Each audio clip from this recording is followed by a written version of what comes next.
Los temas de los medios de comunicación, del derecho a la información de las audiencias, los temas acerca de la industria de las telecomunicaciones y de la radiodifusión en el país son temas hartamente controvertidos desde hace ya muchos años en México.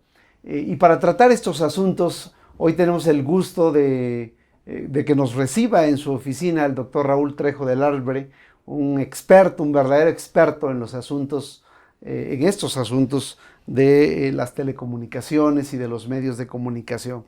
Es un placer tenerle entre nosotros, doctor. Al contrario, gracias por venir a este cubículo.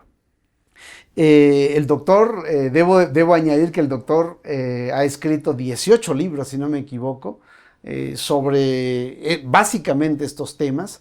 Y quiero citar los tres últimos libros que creo que valen la pena revisarlos.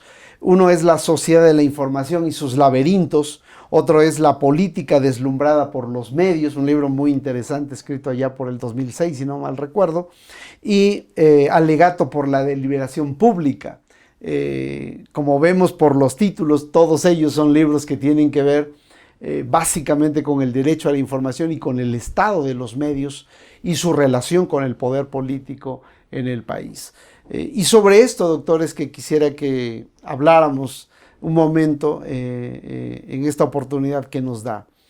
El gobierno del presidente Enrique Peña Nieto promovió y el Congreso aprobó en 2013 la reforma a las telecomunicaciones. De esta reforma se ha dicho mucho y básicamente se ha enfatizado el hecho de que la reforma logró incrementar la oferta de medios para el ciudadano, pero también se vendió esta reforma como un avance en materia de pluralidad y de construcción democrática para el país. A 2 años, doctor, me gustaría que nos hiciera un balance, una especie de corte de caja, de qué es exactamente lo que para usted significa la reforma de las telecomunicaciones emprendida por el presidente, como resultado, por cierto, del Pacto por México, en estos 2 primeros años, que creo que es un buen tiempo para hacer esta especie de balance sobre lo que ha sido la reforma a las telecomunicaciones. Es un buen momento porque apenas comienzan a aplicarse algunas de las consecuencias de esta reforma que tienen plazos muy definidos, tanto en la Constitución como en la ley reglamentaria, la nueva ley de telecomunicaciones y radiodifusión. Vale la pena recordar que esta reforma fue impulsada por el presidente de la República y por su partido, el PRI, pero también por otros partidos. Fue, como usted dice, Samuel, resultado del Pacto por México y, por cierto, la mayor parte de las disposiciones incorporadas a la Constitución en la reforma que se aprobó en 2013 no fueron tanto del presidente y del PRI como de otros partidos. Fue una reforma, hay que acordarnos, que resultaba de la enorme concentración que han tenido tanto medios de comunicación como telecomunicaciones en México y que estaba suscitando problemas de desequilibrio político, de desajustes en la competencia, no ha habido auténtica competencia en esos campos y desde luego que resultaba en agravios a la sociedad mexicana que no ha tenido ni la diversidad en los medios de radiodifusión ni la calidad en los servicios de telecomunicaciones que hace falta que tengan. Quizá convenga recordar algunas cifras. En México hoy tenemos todavía una fortísima concentración en el campo de la telefonía. Hace 2 años Telmex tenía el 80% de todas las suscripciones alámbricas, domésticas en oficinas, en telefonía. Hoy quizá tiene el 60%, porque esto se ha ido reduciendo en los últimos 2 años. Y Telcel tenía cerca del 70%, hoy quizá tiene un poquito menos, con la incorporación de nuevas presencias. Esto significaba que los consumidores mexicanos de teléfonos estábamos hipotecados solamente a las opciones propiedad de una misma persona y de una misma empresa. Hoy comienza a haber alguna competencia, los precios son un poco más bajos, la calidad quizá comienza a ser menos deficiente. En México hemos tenido precios de telefonía y de internet altísimos en comparación con el escenario internacional y esto es parte de lo que comienza a cambiar, aparte que comienza a cambiar la capacidad del grupo Carso para imponer tarifas, servicios, niveles de calidad ante los que no podíamos replicar porque no había otras opciones. La situación era mucho peor, lo sigue siendo hoy y quizá comience a cambiar muy pronto en el terreno de la radiodifusión, concretamente de la televisión. Dos empresas, todas las conocemos y padecemos, Televisa y Televisión Azteca, han acaparado el 94% de las concesiones de televisión comercial. Sí. Aparte están las televisoras no mercantiles. Y esto ha significado que en la televisión abierta, que es la que recibe todavía la mayor parte de los mexicanos, no tenemos más que dos opciones que por lo general se comportan como una sola. La pésima calidad de los programas de Televisa que son copiados a la baja por Televisión Azteca ha sido lo único que ha podido ver la mayor parte de la sociedad mexicana para entretenerse, igual que para informarse. Y durante mucho tiempo, usted lo recuerda seguramente, cuando había otro grupo empresarial mexicano o extranjero que quería montar un canal de televisión, Televisa y Azteca se encargaban de sabotearlo. Hay historias que se pueden recordar que documentan de qué manera estas dos empresas no solo usufructuaban el mercado de la televisión, sino que se oponían al ingreso de cualquier otro competidor que pudiera mermar su presencia en ese terreno. ¿Qué es lo que hemos logrado hasta ahora con esta reforma? Pues se han logrado pasos muy insuficientes en comparación con los problemas que pretenden resolver, pero pasos ya muy reales y constatables para acotar a los grandes monopolios en telecomunicaciones y en televisión. América Móvil, es decir, Telmex y Telcel, son dominantes en el terreno de la telefonía y esto implica limitaciones y la necesidad de que si quieren desarrollarse en este campo y si quieren, por ejemplo, montar televisión para los suscriptores de las líneas telefónicas, tienen que reducir su presencia en el mercado. No van a poder tener más del 50% en ese mercado. Televisa también es un grupo considerado preponderante y esto significa que tiene que prestar sus antenas a otras empresas, las que se incorporen en ese mercado en los siguientes meses, en el siguiente año, y tendrán que, tiene ya restricciones, por ejemplo, para la contratación y la exclusividad en eventos deportivos. Algunos quisiéramos que estas medidas fueran más intensas, más drásticas, pero en comparación con la impunidad que desplegaron al acaparar estos mercados, Telmex y Telcel, Televisa y Azteca, hoy tienen un contexto que los está acotando y que en el campo de la televisión va a implicar, ya lo hay en el campo de la telefonía, la presencia de nuevas empresas. Como todos recordamos también, en 2015 se licitaron dos cadenas de televisión, los ganadores de una no pudieron pagar el dinero que se habían comprometido a liquidar por esta cadena, los de otras sí, y la cadena del grupo llamado Antena 3, no sé cuál será su nombre comercial, quizá ese mismo, empezará a funcionar en el transcurso de 2016. Esta no es toda la probabilidad que hace falta, pero es un comienzo. Sí. Y por otro lado, en el campo de la televisión, ya hay una presencia adicional a las que hemos tenido, que es la del Sistema Público de Radiodifusión del Estado mexicano, que también resulta de la reforma constitucional y de la creación de la Ley de Telecomunicaciones, junto a la cual se expidió una ley de la que a veces nos acordamos poco, que es la ley que crea el Servicio Público de Radiodifusión del Estado mexicano. Okay. Esto es una cadena de televisión no comercial, que ya existe, es casi clandestina, porque a pesar del enorme esfuerzo que se ha montado para que funcione, tiene muy pocos televidentes, tiene una gran capacidad de transmisión técnica, es una cadena que llega al 60% de la población mexicana hoy en día y que va a crecer en los siguientes meses y años, pero que no tiene una producción notoria por su originalidad ni por su calidad. Ya está resuelto lo técnico, falta mucho más compromiso en la producción de una televisión diferente. Esto es algo de lo que hemos tenido y desde luego en esta serie de cambios recientes destaca la creación de una autoridad que regula telecomunicaciones y radiodifusión. Estas eran tareas de las que se encargaba el gobierno federal, el presidente de la República adjudicaba o amenazaba con retirar concesiones de radio y televisión. Esto ya se terminó y yo creo que también aquí hay una ganancia para la sociedad mexicana.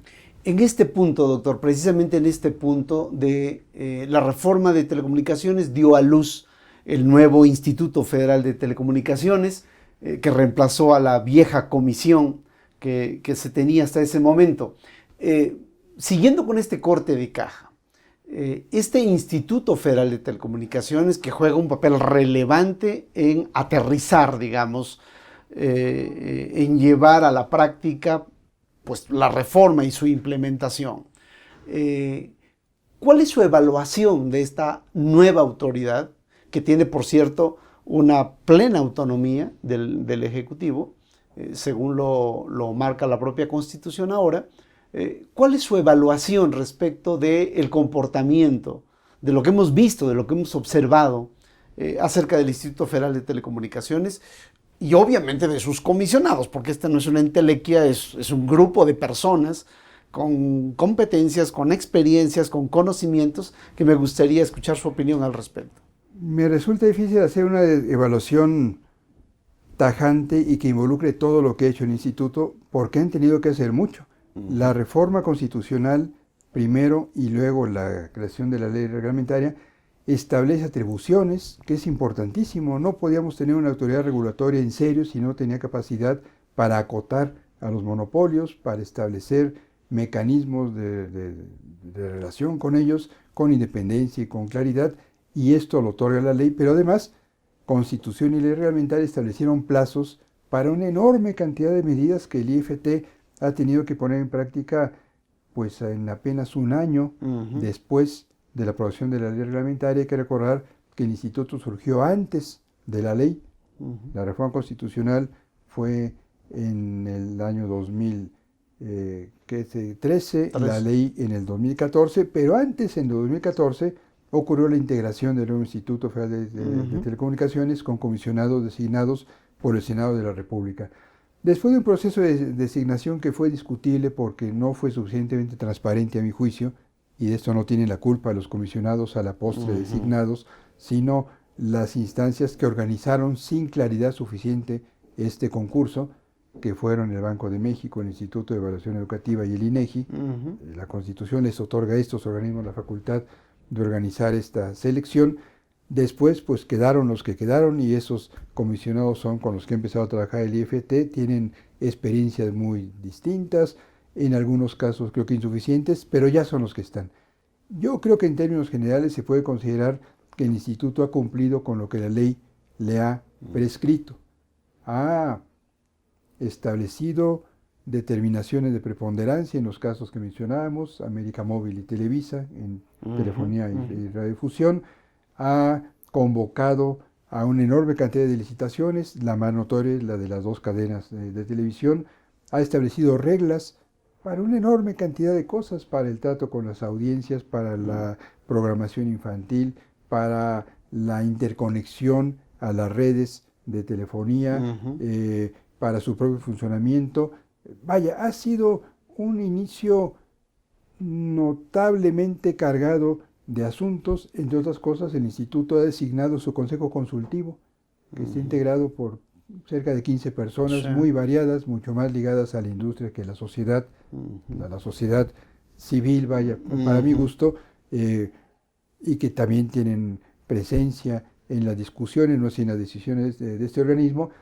A mí me parece que el IFT ha cumplido con sus atribuciones y con sus obligaciones, y me parecen discutibles algunas decisiones. Por ejemplo, la decisión para que el uso de la televisión digital, con el cambio de parámetros tecnológicos, en donde antes cabía un canal, ahora cabrán hasta cinco canales, dependiendo del tipo de definición de la imagen con la que transmitan. El IFT decidió que las empresas que ya tienen canales de televisión pueden hacer uso como quieran de estos canales, a excepción de Televisa, que está limitada por su carácter de empresa preponderante en este sector. Y a mí me parecía, y me parece, que el instituto debió haber resuelto que varios de estos canales que cada empresa va a utilizar podrían haber sido utilizados por otras instituciones. Si Televisión Azteca tiene el canal 13, es porque Televisión Azteca adquirió o recibió, según sea el caso, ese canal para una frecuencia de televisión.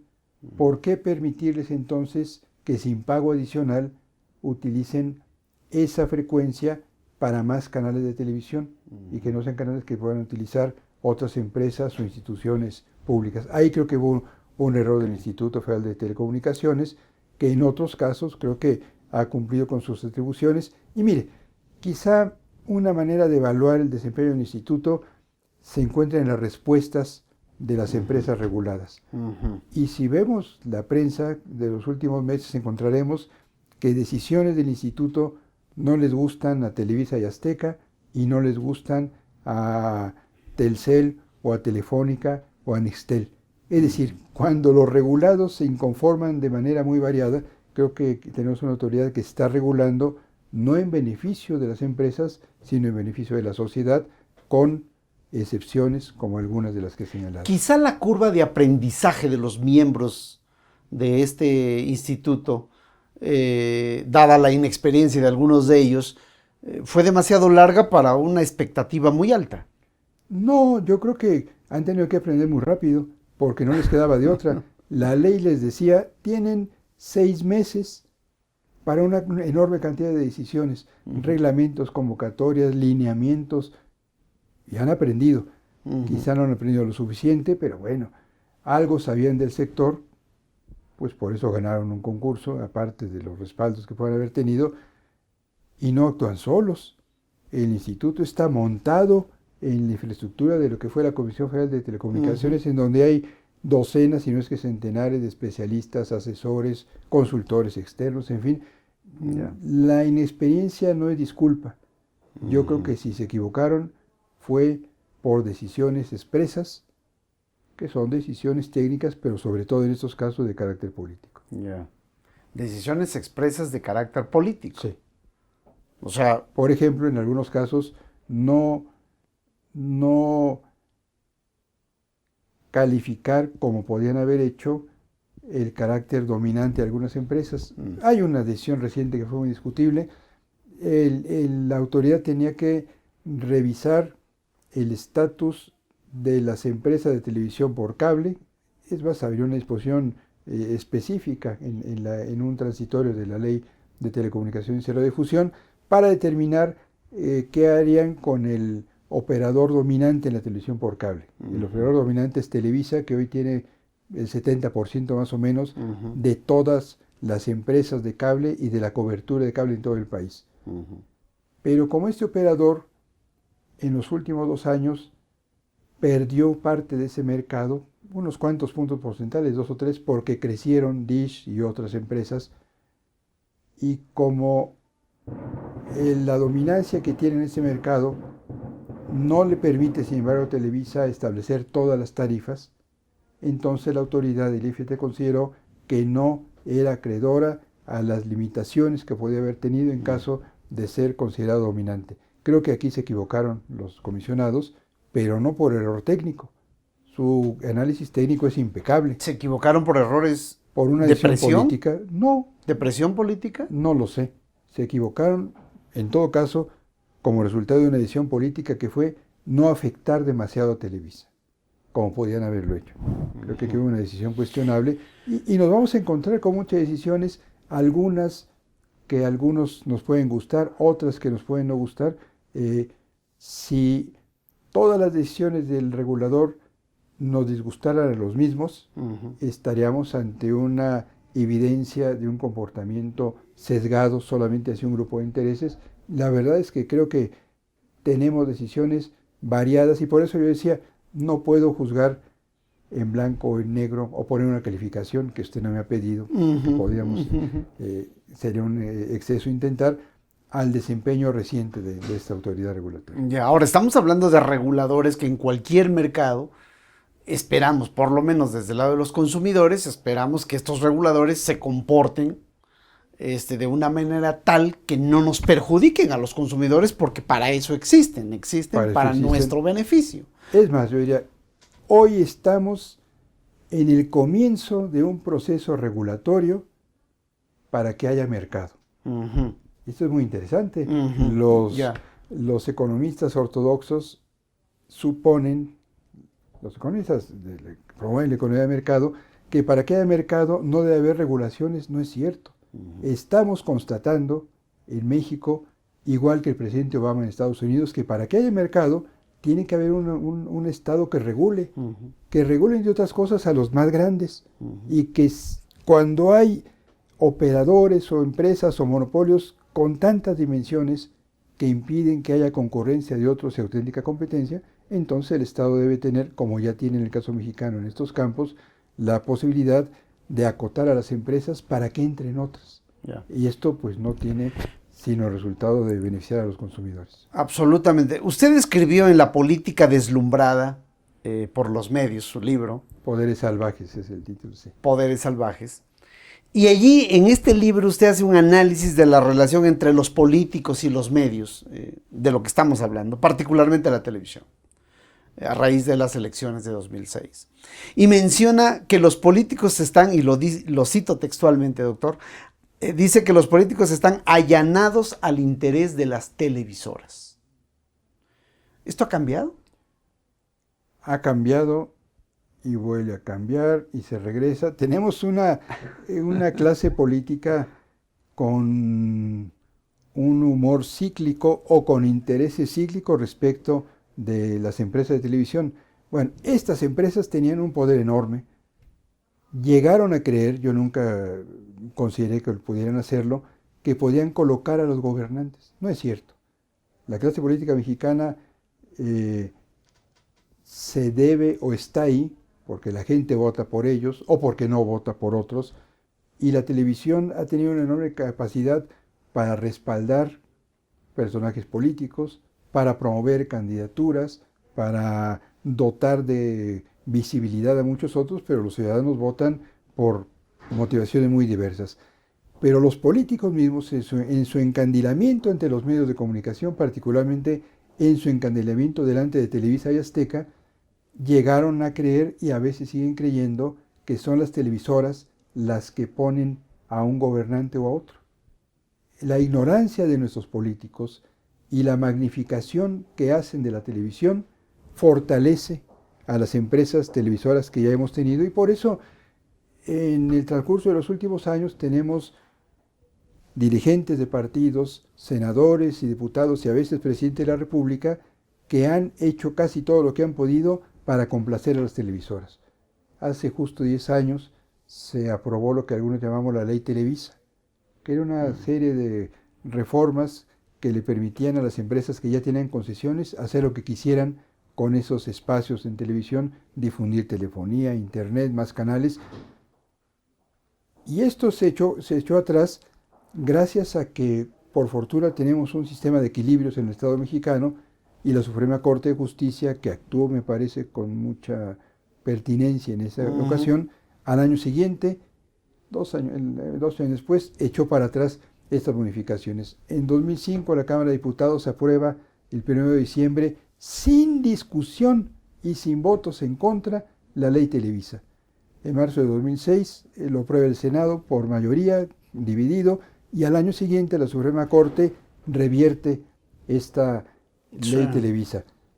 En 2007, después de esta actuación de la Corte, la clase política mexicana se pone de acuerdo, los principales partidos, para reformar la Constitución y evitar que las televisoras sigan teniendo la capacidad de definir los ritmos de las campañas políticas, vendiendo espacios de propaganda a los partidos. Se inhibe y se prohíbe la posibilidad de que los partidos gasten dinero fiscal, dinero nuestro, comprando espacios para propaganda electoral en radio y televisión. Esto no le gustó a las televisoras. El 13 de septiembre de 2007, las televisoras hicieron una suerte de motín electrónico, pero además presencial. Fueron al Senado, se pelearon con los senadores, llevaron a sus principales conductores y a muchos artistas y personajes, y no les sirvió de nada porque los políticos habían resuelto acotar, al menos en ese terreno muy concreto, el poder de la televisión. Se aprobó la reforma constitucional, se reformó el Código Electoral en enero del 2008. ¿Y qué pasó después? La clase política mexicana dejó sin atender la reglamentación de muchos otros aspectos, comenzando por la autoridad regulatoria y la adjudicación de concesiones para radio y televisión. No ocurrió nada hasta que esto pues fue haciendo crisis. En la campaña de 2012, uno de los temas más repetidos, es más, el único que sacó gente a la calle, cuando los muchachos de la Iberoamericana y otras universidades del movimiento del 132 dijeron, estamos en contra de la manipulación de las televisoras, llevaron el tema de la reforma de los medios a la calle, lo cual nunca había ocurrido de manera tan grande, y por eso, no porque el presidente Peña Nieto tuviera especial interés personal en acotar a las televisoras, sino porque se convirtió en tema de la agenda nacional, el Pacto por México incorporó este asunto y se produjo la reforma constitucional primero, en la ley reglamentaria después, en el terreno de las telecomunicaciones. A ver, doctor, es que este es un tema de qué fue primero, si el huevo o la gallina, con el tema de, es la ambición de los políticos lo que empodera a las televisoras, o son las televisoras que con su poder, que ya tienen poder de mercado y el poder que tienen como industria, son los que subsumen a los políticos, digamos, para realizar leyes, para tomar acuerdos que les favorezcan. ¿Qué fue primero? O las dos cosas se casan porque encuentran, coincidencias en sus intenciones últimas. Bueno, cuando las televisoras llegaron, los políticos ya estaban aquí. Primero fue la política, pero desde hace siglos, y no exagero, la política ha estado estrechamente imbricada con el poder de los medios de comunicación. Es un poder diferente, es un poder que en sociedades avanzadas sirve el uno de contrapeso al otro. Digamos, en los países anglosajones, la prensa tiene tal independencia que gracias a ella puede denunciar abusos de los poderosos, de los gobernantes, sin perder su capacidad crítica. Algo que en México no vemos de manera regular, por lo menos. No vemos de manera regular porque no hemos tenido una prensa con la independencia que hace falta. Tenemos una prensa impresa, pero también ahora electrónica, cada vez más supeditada al dinero público. Eso es otro gran tema, la publicidad pública, el dinero que se paga con recursos fiscales, lejos de disminuir, lo cual tendría que haber ocurrido en un país más abierto y más democrático, que aspira a tener medios independientes, se ha multiplicado. El gasto de dinero fiscal del gobierno del presidente Peña Nieto ha venido aumentando, aumentó desde el gobierno de Fox, siguió con Calderón, y es hoy mucho mayor. Estamos hablando de decenas de miles de millones de pesos, dinero que se invierte en publicidad política, tanto por parte del gobierno federal como de los gobiernos de los estados y de todas las instituciones públicas. Tenemos una costumbre política que es muy mexicana, esto no ocurre en muchos lugares del mundo, que consiste en construir espejos en los medios al gusto de los gobernantes, con dinero que no es de ellos sino de nosotros. Bueno, y esto es un factor que ha impedido que tengamos medios suficientemente independientes. Muy pocos medios se animan a cuestionar al secretario de Hacienda, al gobernador de qué estado le gusta, Guanajuato, Morelos, el que sea, o al rector de la UNAM. Espero que esto empiece a cambiar en mi universidad, porque son instituciones que dan dinero a los medios de comunicación, y este es un factor que está impidiendo entonces que haya esta relación más autónoma, con más respeto y con más talante crítico entre medios de comunicación y poder político. ¿Qué fue primero? Primero los políticos, luego los medios, y con las televisoras además se construyó esta ilusión de que para hacer política resultan indispensables los medios de comunicación. Son importantísimos. No se puede hacer una campaña nacional electoral si no es con la televisión, pero en otras dimensiones no son esenciales. Ahí tenemos las campañas de candidatos independientes, con muchos matices. El señor que ganó en Nuevo León no es precisamente un personaje independiente, tuvo apoyo de medios locales, pero no de las televisoras.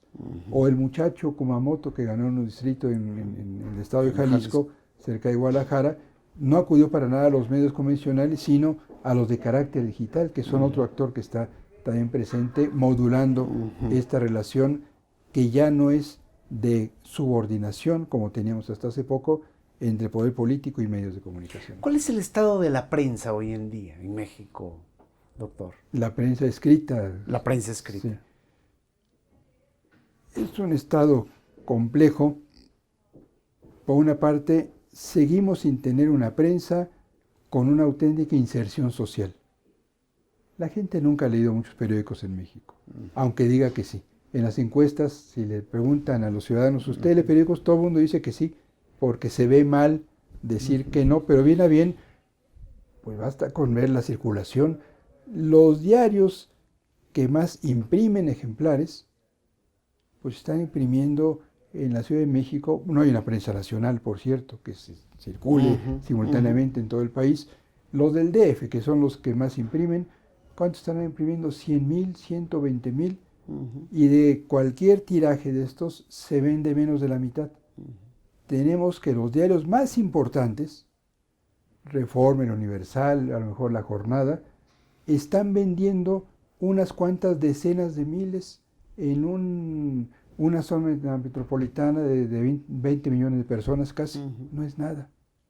La audiencia de la prensa es muy pequeña, pero desde luego la prensa escrita tiene una capacidad de influencia que se debe a la lectura de calidad más que a la cantidad que tiene. Influye en la creación de la agenda, en los comunicadores que tienen acceso a los medios electrónicos, desde luego a algunos gobernantes, pero no ha sido asumida por la sociedad como algo suyo. ¿Cree que los medios digitales irrumpan en esta especie de normalidad de la relación entre la prensa y el poder político? Ya han irrumpido en el mundo y ahora comienza a ocurrir en México. En primer lugar, porque estos medios están quitándole lectores a la prensa convencional. Y tenemos una prensa convencional en México que no sabe convivir con el entorno digital. Es muy difícil, no saben cómo actuar, y, en fin, asumen muchos modelos de negocio, pero ya tenemos casos de periódicos mexicanos que están desapareciendo o que han desaparecido ante la competencia que implica la lectura gratuita, por lo demás, de prensa en el campo digital. Lo que no tenemos son medios digitales que se propongan reemplazar a las funciones que la prensa convencional no cumplió o no pudo cumplir. Me refiero a dos campos, por ejemplo. En la prensa convencional, mal que bien, teníamos espacios, sobre todo desde los años 80, yo creo, del siglo XX mexicano, para discutir. Los años 80 y 90, casi hasta el cambio de siglo, tuvimos un contexto de extraordinaria discusión de ideas en la prensa mexicana y eso ya no existe. O se ha perdido en gran parte y en los medios digitales hay muy poco interés hasta ahorita por recuperar esa tarea de la prensa. El debate. Y el gran faltante, yo creo, es el periodismo de investigación. En México nunca hemos tenido un periodismo que sea frecuente, constante y con arraigo social, que investigue. Ha habido investigación en publicaciones más para las élites. Proceso hizo esta tarea algunos años y luego se entrampó en un periodismo más amarillista que de auténtica investigación y crítica. Desde luego hay publicaciones que a veces investigan, Reforma a veces lo hace, el Universal lo hace, pero siguen confundiendo la filtración con la investigación. Investigar es ir y buscar muchas fuentes y comprobar los asuntos, es hacer un reportaje que a veces requiere de meses de trabajo. Así ocurre en todo el mundo y no tenemos en los medios mexicanos, ni en los impresos, ni en los digitales, vocación y recursos suficientes para investigar de manera como se hace en otros lugares del mundo. Cuando los medios digitales abran espacios a la deliberación y tengan tareas de investigación con sustento suficiente para indagar, para develar, para documentar la realidad, lo mismo abusos que cualquier otro tema, entonces sí tendremos espacios digitales que estén reemplazando a las funciones que tradicionalmente la prensa tiene en las sociedades democráticas. Doctor, le agradezco muchísimo este tiempo y quiero terminar solamente con una pregunta. En este gobierno, en este sexenio, en el sexenio de Enrique Peña Nieto, ¿usted siente que estamos viviendo un avance o un retroceso en materia de derecho a la información, de libertad de expresión, de consolidación de una prensa cercana a los lectores, a sus audiencias?